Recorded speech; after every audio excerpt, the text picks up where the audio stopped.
So tonight I want to talk to you about what I call the 3 N's of soulful connection or soulful communication. It's kind of a larger framework for understanding the point of communicating in this way. And what we were doing tonight is a good segue into that. And it's all based on understanding that what we're doing is like an out loud form of meditation. Because I had a background in Buddhist meditation and stuff before I came to this work, and that's how I view it. So the 3 N's in brief are nowness, noticing, and naming. And I'm going to unpack each of those. Nowness is a radical shift in perspective to the extent that you really get it. It's like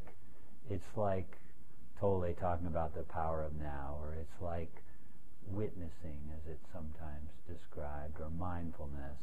It's about, instead of being identified with the stream of your experience and like trying to get people to change out there, or identified with your thoughts about them or something, being someone who is right here, right now, noticing what's happening within you. You are now. You are centered in now. And it's sort of like you are the space through which experience is flowing.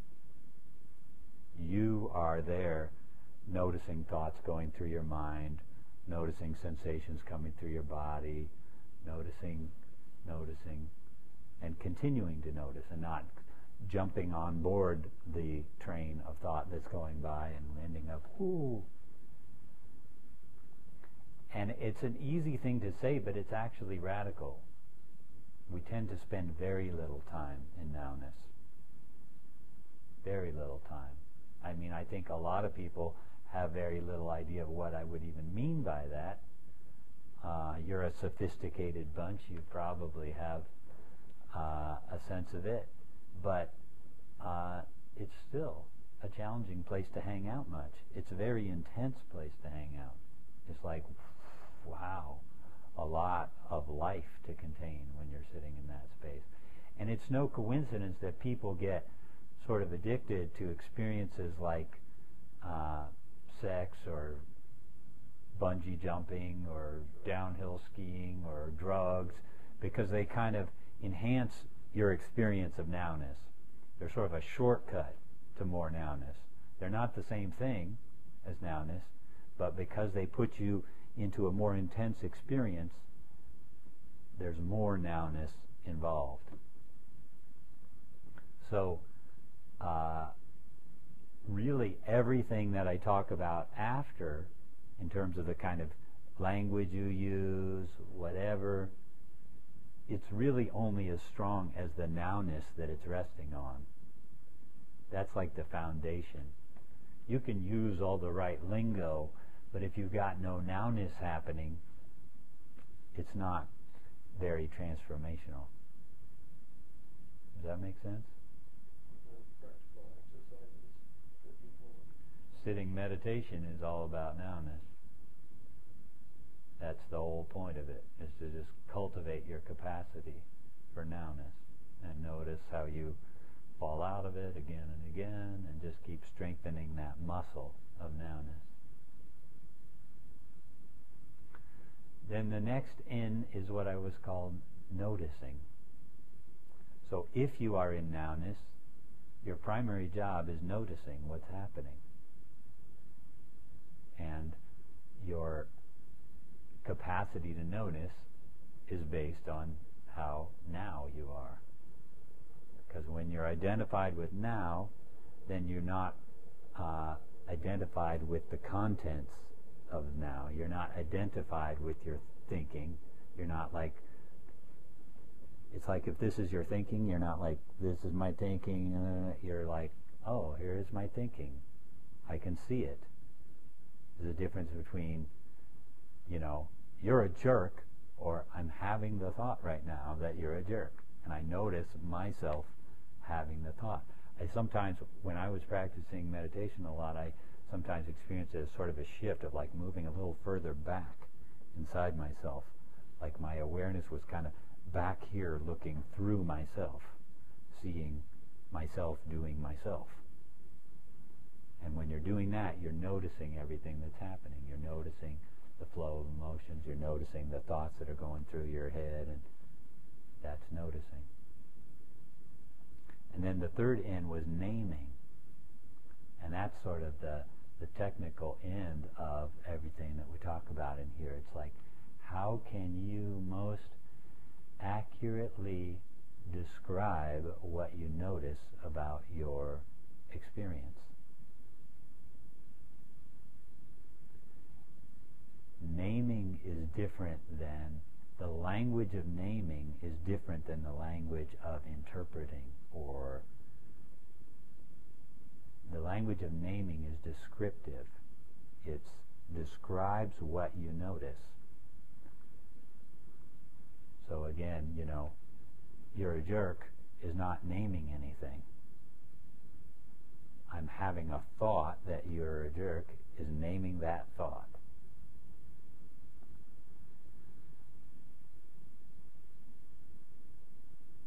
Part of the power of naming is that it helps bring you back into more nowness and more noticing.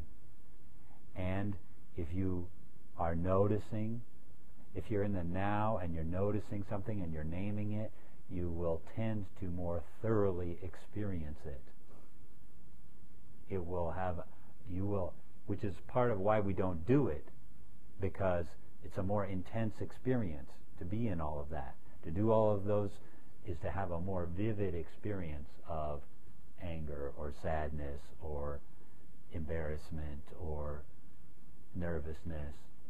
If you are really now with that experience and noticing that experience and naming it descriptively, well, then you tend to experience it more intensely, which we, with our reptile brains, would just as soon not experience. But if you can cultivate a taste for it, that means that those experiences come and go more rapidly, more thoroughly. It's like becoming a tube through which your experience can flow unimpeded, instead of, like a constricted little net that's stuff's trying to get through. Instead, becoming a tube, and it just sort of like experience keeps moving through you more. And the more you do it, the more capacity you have to let stuff move through you without it sticking. Which is why, a lot of people find getting into an emotional state very stressful, because they've got one foot on the gas and one foot on the brake. So they start to get upset and there's a lump in their throat.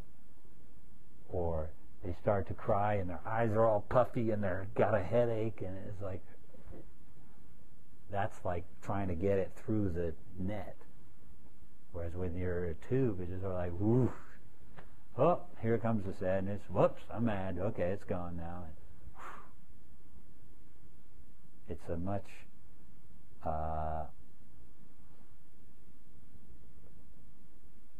less stressful, less friction-filled, and more relaxing way to live. But it requires cultivating a taste for moving toward the intensity of that experience rather than away from it, which we tend to do habitually. Most language is structured in such a way as to not fully experience the experience you're having. It's like a little shell game where to sleight of hand distract you from what's really going on. Does that all make sense? Any questions?